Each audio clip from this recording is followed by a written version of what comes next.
नमस्कार दोस्तों। तो आज के करंट अफेयर में आपका फिर से स्वागत है। और आज की हम कुछ महत्वपूर्ण टॉपिक पे बात करेंगे जो आपके एग्जाम की दृष्टि से महत्वपूर्ण है। कल का हम लेक्चर डिस्कस नहीं कर पाए थे, तो कल की जो न्यूज़ है वो आज के लेक्चर में है, उसमें इंक्लूड किया गया है। और चलिए तो आज का हम डिस्कशन स्टार्ट करते हैं पहला टॉपिक के साथ। पहला टॉपिक क्या है कि 2023 को इंटरनेशनल ईयर ऑफ मिलेट्स मनाने का फैसला FAO के द्वारा किया गया था, जिसका हेडक्वार्टर हमको रोम इटली में देखने को मिलेगा। तो इसकी जो ओपनिंग सेरेमनी है, हमारे प्रधानमंत्री मोदी जी ने इसको ओपनिंग सेरेमनी की। क्योंकि इंडिया ने इस ईयर को मनाने का जो प्रपोजल है वो इंडिया ने प्रपोज किया था कि आप 2023 को इंटरनेशनल ईयर ऑफ मिलेट्स मनाएं। ऐसा 2023 में UN के द्वारा इसको अडॉप्ट किया गया। ठीक है। और कहा प्रधानमंत्री मोदी जी ने कि इसको millets food choice for the future के लिए ऐसा होना चाहिए। ठीक है। अगर हम 2023 को इस ईयर के रूप में मनाएंगे तो लोगों के मध्य अवेयरनेस बढ़ेगी और जो मिलेट्स की जो इम्पोर्टेंट है वो बढ़ेगी। सिक्योरिटी और न्यूट्रिशन की समस्या जो भी दूर है, वो भी सारी समस्याएं दूर हो सकती हैं अगर लोगों के मध्य इस प्रकार की मिलेट्स के हम लगातार उसको उपयोग में लाएंगे तो। ठीक है। मिलेट्स को न्यूट्रीसीरस बोलते हैं। एक डाइवर्स फैमिली है। स्मॉल्स इसके सील्स होते हैं, सीरियल्स होते हैं। प्रोकिया फैमिली से संबंधित होती है, जिसमें sorghum, pulse meats, finger millets आदि जो महत्वपूर्ण जो वैरायटी हैं और हमारी जो वेरियस पार्ट ऑफ इंडिया में हमको देखने को मिलती है।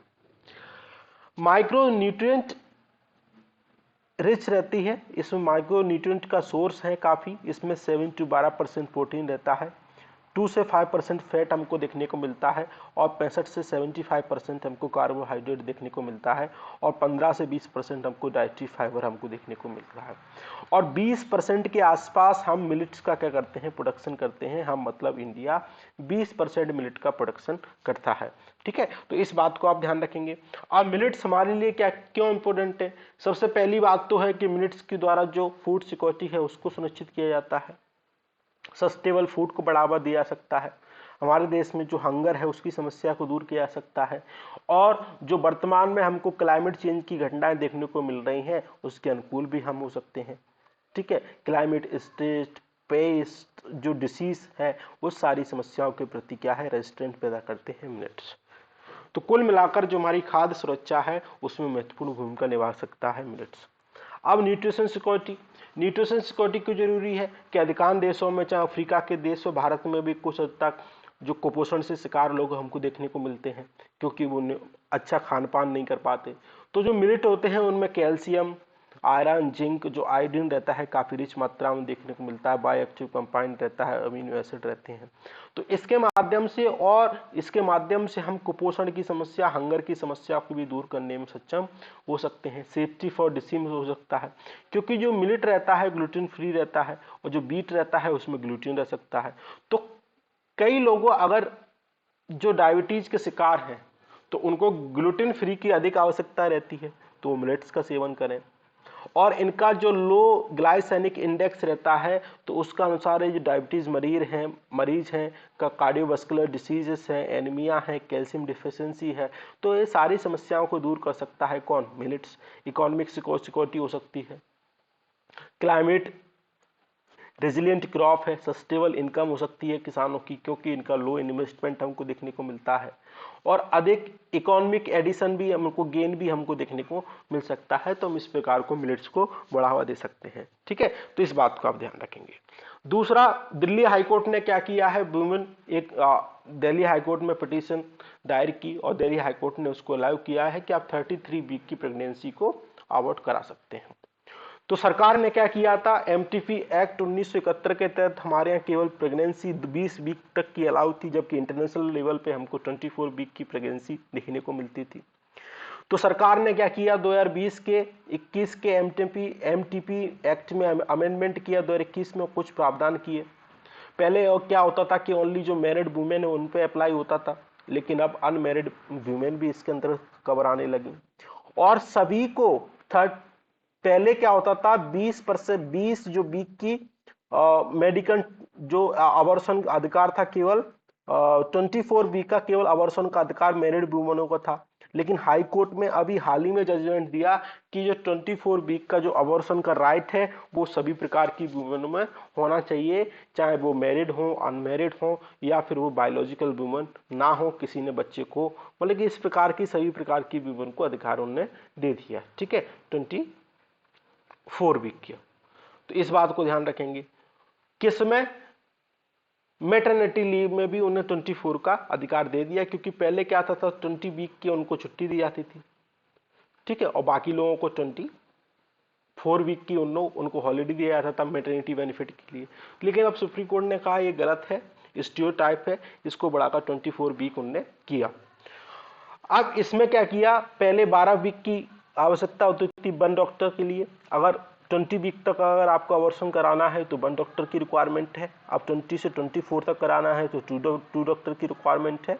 और 24 से अधिक अगर कराना है तो मेडिकल बोर्ड की आवश्यकता हो सकती है। आपको फाइन हो सकता है, आपको सजा हो सकती है 1 साल तक की। तो ये सारे प्रावधान इसमें अब किए गए हैं। ठीक है, इस बात को ध्यान रखेंगे अगर आपने इस लॉ का उल्लंघन किया तो। दूसरा, महुआ ट्री चर्चा में है, जिसको मादुका लॉगिफोलिया भी बोलते हैं। इससे क्या होता है, जो मुंडा पीपल जो समुदाय है उससे महत्वपूर्ण जो कल्चरल रूप से इससे जुड़ा रहता है, जैसा आप यहाँ पे देख पा रहे हैं, इसको महुआ बोलते हैं।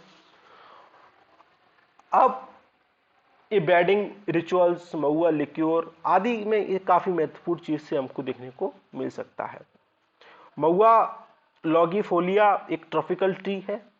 इसमें हमको प्लेन्स में देखने को मिलेगा, forest, central, southern, northern part of our country में देखने को मिलेगा। इसके अलावा हमको नेपाल, म्यांमार, श्रीलंका में भी चीज हमको देखने को मिलेगी। इसकी रफली हाइट हमको 20 मीटर के आसपास देखने को मिल सकती है। एवर लास्टिंग सेवर एवरग्रीन फॉइलेज हमको इसमें देखने को मिलते हैं। ठीक है, बस इतना आप ध्यान रखेंगे।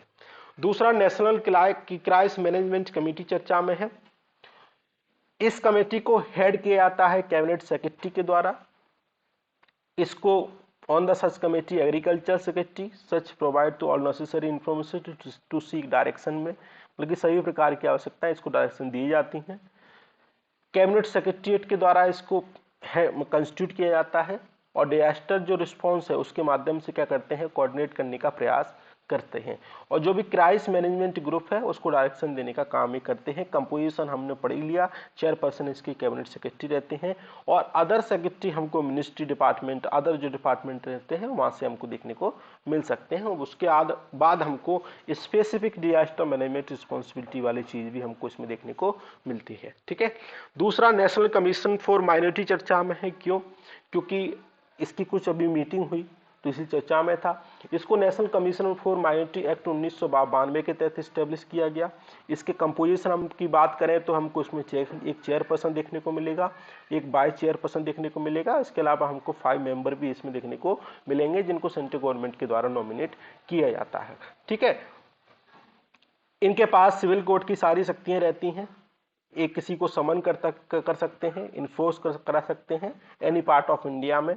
उसके अलावा जो अल्पसंख्यक संबंधी जितने भी समुदाय हैं, हमारे यहाँ 6 कम्युनिटी देखने को मिलती हैं। कमेंट करके बताइएगा कौन कौन सी 6 कम्युनिटी हैं।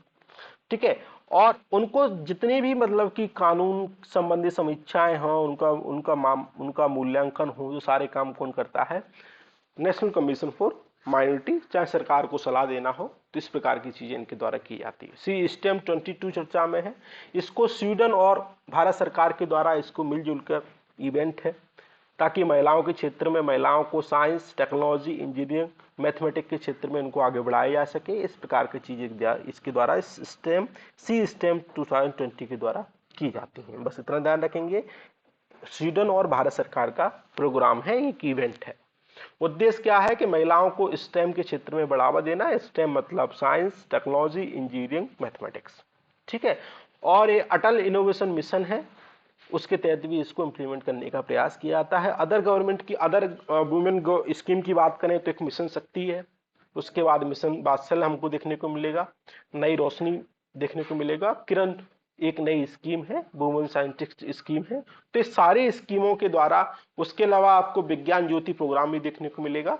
इसके महिलाओं को कहीं ना कहीं हम एम्पावरमेंट कर सके, साइंटिफिक क्षेत्र में आगे बढ़ा सकें, चाहे वो अल्पसंख्यक वाली महिलाएं हों, चाहे वो स्पेशली महिलाएं हों, सभी को मतलब कि मिलजुलाकर काम, उद्देश्य ये है कि सभी को महत्वपूर्ण रूप से आगे बढ़ाने का काम इस स्कीम के द्वारा किया जाता है। दूसरा, ग्लोबल सस्टेनेबिलिटी स्टैंडर्ड बोर्ड चर्चा में है। इसका एक इंडिपेंडेंट स्टैंडर्ड सेटिंग बॉडी है। एक ग्लोबल रिपोर्टिंग इनिशिएटिव के तहत जो बायोडायवर्सिटी स्टैंडर्ड है उसकी बॉडी हमको देखने को मिलती है। और ये जो GRI है, ये बिजनेस को हेल्प करती है ताकि आप बायोडायवर्सिटी के प्रति अपना इम्पैक्ट समझ सकें, अपनी जिम्मेदारी का आपको निर्वाह कर सकें।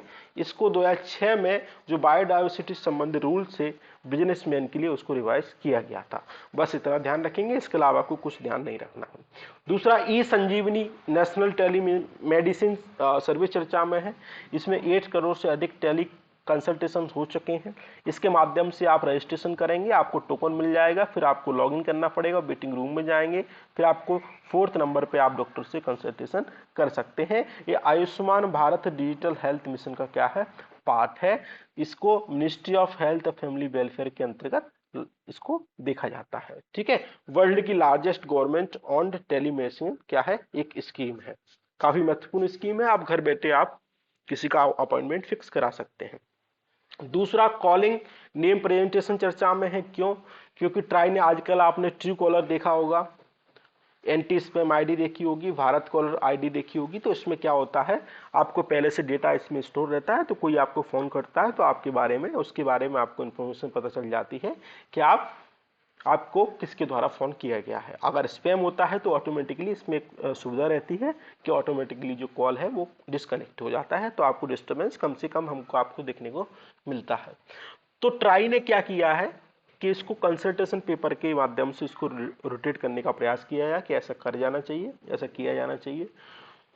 इसके माध्यम से आपको काफी डिस्टरबेंस कम होता है, लेकिन एक चिंता और भी है कि आपको एक प्राइवेसी है उसका भी उल्लंघन आपको देखने को मिलता है। ठीक है, बस इतनी, आपको केवल नाम आएगा, कॉलिंग नेम प्रेजेंटेशन क्या है तो आप बता दोगे। दूसरा, ट्राई क्या है, तो 1997 में इसको स्टेब्लिश किया गया, try regulatory authority of India act 1997 के तहत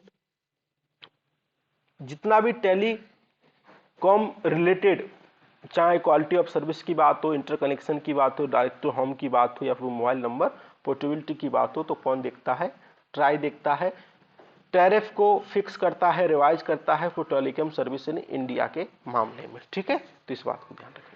दूसरा, स्पॉन्ज ब्लीचिंग चर्चा में है। ऑस्ट्रेलिया में इसकी ब्लीचिंग देखने को मिली क्लाइमेट चेंज के कारण। ये क्या है, स्पॉन्ज क्या है, एक सिंपल एक्वेटिक एनिमल है, डेंस रूप में देखने को मिलता है, पोरस देखने को, स्केलेटन देखने को मिलते हैं हैबिटाट में, और लार्ज क्वांटिटी ऑफ वाटर को क्या करता है, कैप्चर करता है। स्मॉल फूड पार्टिकल रहते हैं, move carbon from water column में आसानी से मूव कर सकते हैं। तो इसके माध्यम से हमको देखने को मिला है बायोडायवर्सिटी को, इसके माध्यम से लॉस हमको देखने को मिल रहा है। तो आप ध्यान रखेंगे स्पॉन्ज ब्लीचिंग क्या है, स्पॉन्ज क्या है। ठीक है, कोरल रीफ की साइड में हमको देखने को मिलेगा। दूसरा, फोटो डिटेक्ट किट चर्चा में है। तो इसके माध्यम से आप ट्यूबरकुलोसिस को डिटेक्ट कर सकते हैं। इसको centre drug standard control organisation ने इसको अप्रूवल दे दिया है। फर्स्ट इंडिजीनियस रूप से इसको बनाया गया है, पुणे बेस्ड एक माई लैब के माध्यम से इसको बनाया गया है। ठीक है, इसको ध्यान रखेंगे। और रूम टेम्परेचर को आप इसको स्टोर कर सकते हैं। इसको स्पेशल इंफ्रास्ट्रक्चर की आवश्यकता आपको नहीं है, जैसा आप यहाँ पे देख पा रहे हैं। दूसरा, टू अफ्रीका पिरल्स चर्चा में है। इसके माध्यम से जो फेसबुक का पेरेंट मेटा है और उसके आपको भारतीय जो एयरटेल कंपनी देखने को मिलेगी। टू अफ्रीका पिरल से इंडिया को जोड़ेंगे और इसके माध्यम से आपको एशिया, अफ्रीका और यूरोप की कंट्री आपस में कनेक्ट हो जाएंगे। केबल के माध्यम से हाई स्पीड आपको इंटरनेट की सुविधा मिल जाएगी। तो आपसे केवल इतना पूछा जाएगा कि हाल ही के शब्दों में अफ्रीका स्पिरल चर्चा में था, क्या है, तो आप बता दोगे क्या है। इंटरनेट कनेक्टिंग की एक सी क्या है, केबल है। ठीक है, इस बात को जैसा आप इस डायग्राम में देख पा रहे हैं। ठीक है, चलो, ग्लोबल बेस्ड रिपोर्ट चर्चा में है, आईएलओ ने जारी की है। आईएलओ क्या है, आप रिपोर्ट को याद रखेंगे। आईएलओ क्या है? यूएन की स्पेशलाइज्ड एक एजेंसी है, ओनली ट्राई पार्टी यूएन की एजेंसी है 1919 से। एम क्या है? राइट टू वर्क का अधिकार देना, इनकरेज करना डिसेंट एम्प्लॉयमेंट अपॉर्चुनिटी को, सोशल प्रोटेक्शन को बढ़ावा देना और वर्क रिलेटेड जो इश्यू है उनके बारे में चर्चा करना। इंडिया इसका फाउंडर मेंबर देखने को मिलेगा, हेडक्वार्टर हमको जिनेवा में देखने को मिलेगा, स्विट्जरलैंड में। इसने 1969 में इसको नोबेल पीस प्राइज मिला, ठीक है। और वर्क और जस्टिस की वर्करों की बारे में बात करते हैं। इसके अलावा और भी रिपोर्ट जारी की जाती हैं, world employment social outlook, world social protection report, world of work report, ठीक है। इस बात को आप ध्यान रखेंगे। दूसरा, इसके कुछ कन्वेंशन हमेशा चर्चा में रहते हैं, लेकिन प्रश्न भी इससे आ चुके हैं, तो आप याद रखेंगे। Freedom of association and protection of right to organise convention 1948, right to organise collective bargaining convention 1949। इन दो को भारत सरकार ने साइन नहीं किया है, बाकी इन 6 को भारत सरकार ने साइन किया है और रेक्टिफाई भी कर दिया है। पहला है फोर्स लेबर, दूसरा है एवोल्यूशन ऑफ फोर्स लेबर, तीसरा है मिनिमम एज और चौथा है आपको roast form of child labour, equal remuneration और डिस्क्रिमिनेशन कन्वेंशन आपको देखने को मिलेगा। इन 6 को भारत सरकार ने साइन कर दिया है, ठीक है। अक्सर प्रश्न आता रहता है। डायरेक्टरेट ऑफ रेवेन्यू इंटेलिजेंस चर्चा में है। ये अपेक्स बॉडी है, एंटी जो यस मैंने जो आपकी जो तस्करी होती है एजेंसी है इंडिया की, आपकी central board of indirect tax custom ministry of finance के अंतर्गत काम करती है। इसको 1997 में स्टेब्लिश किया गया था। हेडक्वार्टर आपको न्यू दिल्ली में देखने को मिलेगा, ठीक है। तो जिस प्रकार की आपको स्मगलिंग होती है तो उसके माध्यम से काम करते हैं ताकि आपकी जो स्मगलिंग है उसके माध्यम से आपको रोका जा सके। इस प्रकार आप इसको ध्यान रखेंगे, ठीक है। उसको कर्व करने का प्रयास करती है, डिटेक्ट करने का प्रयास करती है। सेंट्रल ब्रांड है उसको ड्रग ट्रैफिकिंग, इलिसिट जो भी इंटरनेशनल ट्रेड होता है, चाहे वो वाइल्ड लाइफ का हो या फिर इन्वायरमेंटली सेंसिटिव आइटम का आप ट्रेड करते हैं तो उसके माध्यम से ये इसको कर्व करने का प्रयास करते हैं, ठीक है। दूसरा, लूसोफोने वर्ल्ड चर्चा में है। लूसोफोने वर्ल्ड का मतलब है कि ऐसे जो देश जहां पे पुर्तगीज स्पीकिंग कंट्री आपको देखने को मिलेगी, लोग वहां पे रहते हैं। तो इंडिया क्या करना चाह रहा है? इनके साथ अच्छे कनेक्टेड संबंध स्थापित करना चाह रहा है ताकि हम यहाँ से ट्रेड कर सकें। और भारत में भी आपको देखने को मिलेगा गोवा में, इस बात को भी आप ध्यान रखेंगे। गोवा में आपको 1961 में हमने इनसे अपना गोवा वापस ले लिया था। जैसा आप देख पा रहे हैं, पुर्तगाल है, कैबर्ट है, गुनिया बिस्यू है, सेंट टॉम प्रिंस है, अंगोला है, ब्राजील है, मोजाम्बिक है, तिमूर है, मकाऊ है, ठीक है। इस बात को ध्यान रखेंगे। दूसरा, जगदीश चंद्र बोस चर्चा में है। अभी इंटरनेशनल कॉन्फ्रेंस और कंट्रीब्यूशन ऑफ जीएस बोस में 164वीं बर्थ एनिवर्सरी में मनाई गई। वायरलेस इनका डिस्कवर था, वायरलेस कम्युनिकेशन इनने याद किया, फादर ऑफ रेडियो साइंस। और क्रेसोग्राफ इनने इन्वेंटेड किया जिसके माध्यम से आप प्लांट ग्रोथ आप आसानी से कर सकते हैं। मिलीमीटर रेंज वेवलेंथ माइक्रोवेव और बोस इंस्टीट्यूट 1917 में स्टैब्लिश किया गया, ठीक है। इस बात को ध्यान रखेंगे। दूसरा, नेशनल सिंगल विंडो सिस्टम चर्चा में है। क्यों चर्चा में है? कि सरकार चाहती है कि अगर कोई भी इन्वेस्टमेंट आता है तो उसको अलग अलग मिनिस्ट्री में नहीं जाना पड़े, उसका समाधान एक ही जगह पे हो जाए। तो इसमें जितनी भी प्रकार की मिनिस्ट्री है, डिपार्टमेंट है, स्टेट यूटी है, तो सारे क्या करेंगे, होल ऑफ गवर्नमेंट अप्रोच की तरह काम करेंगे। और कोई भी अगर आएगा तो उसको एक जगह पे जाना पड़ेगा, सारे क्लियरेंस उसको यहीं से मिल जाएंगे ताकि हमारे देश में ईज ऑफ डूइंग को बढ़ावा मिल सके, ठीक है। दूसरा, पेरिस क्लब चर्चा में है। ये ऑफिशियल रहते हैं, मेजर क्रेडिटर कंट्री रहते हैं, कोऑर्डिनेट करते हैं, सस्टेनेबल जो सॉल्यूशन देते हैं पेमेंट सिस्टम से रिलेटेड। अगर किसी डेबिटर जो कंट्री है उनको डिफिकल्टी आती है पेमेंट से संबंधित तो उनको सॉल्यूशन देने का प्रावधान करते हैं। 1956 को इसको स्टैब्लिश किया गया था पेरिस में। इंडिया इसका मेंबर नहीं है, ठीक है। इस बात को आप ध्यान रखेंगे। चलो आगे, इन्वेसिव ग्रोथ स्ट्रेप डिसीज चर्चा में है। यूके में अभी 6 चिल्ड्रन इससे इनकी डेथ हो गई है। एक ग्रुप स्ट्रेप्टोकोकल इन्फेक्शन है और ये पेयोजेंस बैक्टीरियम के माध्यम से फैलता है, हैंड में रह सकता है, थ्रोट में रह सकता है, लॉन्ग इनफ हो सकता है, और ये सीजिंग, किसिंग, स्किन कांटेक्ट के माध्यम से एक दूसरे में फैल सकता है। इस बात को आप ध्यान रखेंगे, काफी खतरनाक है। इंडोनेशिया में एक माउंट सुमेरु, अभी इसमें इरप्शन देखने को मिला बाल्केनो में, तो ये आपको सुमात्रा देखने को मिलेगा, जावा देखने को मिलेगा, इधर आपको मलेशिया, इधर आपको सिंगापुर देखने को मिलेगा, स्टेट ऑफ मक्का इधर आपको देखने को मिलेगा। ठीक है, इस बात को ध्यान रखेंगे। तो ये मैप आप जरूर याद रखिएगा। तो आज के डिस्कशन में इतना ही था। आई होप आपको पसंद आया होगा। Thank you.